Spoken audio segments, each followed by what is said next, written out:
วิธีสังเกตว่าอยู่ใกล้ตัวเฮาไป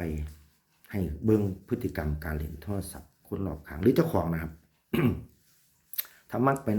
เบิ่งคนเว้าดีๆนะแม่นล่ะครับเว้าเกี่ยวกับชีวิตแบบนั้นแบบนี้แล้วก็วิเคราะห์สถานการณ์นั่นนี่อันนั้นอันนี้มันเฮ็ดให้เฮาหลงเข้าไปแล้วครับมันเป็น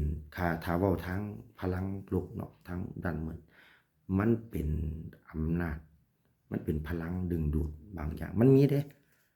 พวกเวทมนต์ผ่านสื่อออนไลน์ครับมีเอารูปโปรไฟล์เฮาไปเฮ็ดผูกกรรมผูกหยังมีเขาเฮ็ดเขาฝังหุ้นฝังหยังผ่านออนไลน์มี TikTok เนี่ยส่วนมากพวกนี้มันจะมานำพวกอ่าคนที่มักนี่เว้าคือผมนี่เว้าคือผมนี่ล่ะมักเว้าเรื่องนั้นเรื่องนี้แบบนั้นแบบนี้นี่บัดนี้มันก็มาประสบกับคนนั้นเจออยู่ในครอบครัวก็เลยไปเบิ่งก็เลยมีความสุขครับเฮ็ดให้เขามีความสุขเขาก็เลยไป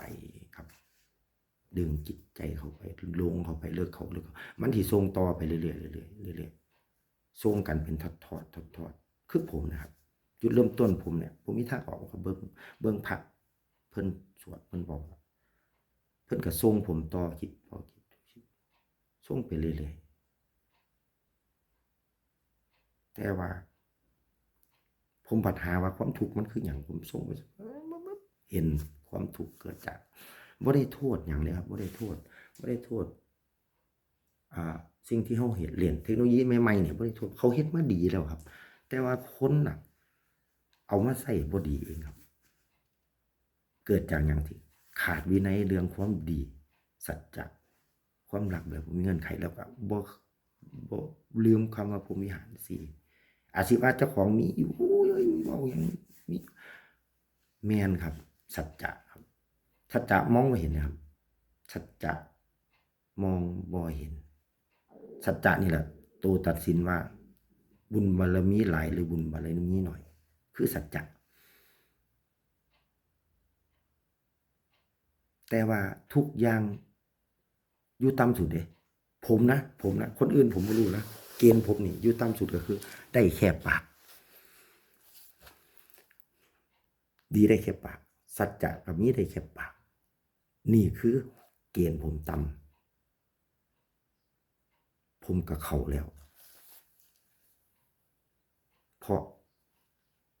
เสมอต้นเสมอปลายบ่เคยเปลี่ยนแปลงถ้าพวกคุณขึ้นลงเขาออกเดี๋ยวเขาเฮ็ดเนี่ยเดี๋ยวเขาโปงเดี๋ยวเขานั่นเขานี่นั่นล่ะผิดครับผิดหลายเลยครับผิดบ่ผิดธรรมดาเด้ผิดสะเทือนไป3ภพภูมิเลยครับอันนี้ก็เว้าไปนะนรก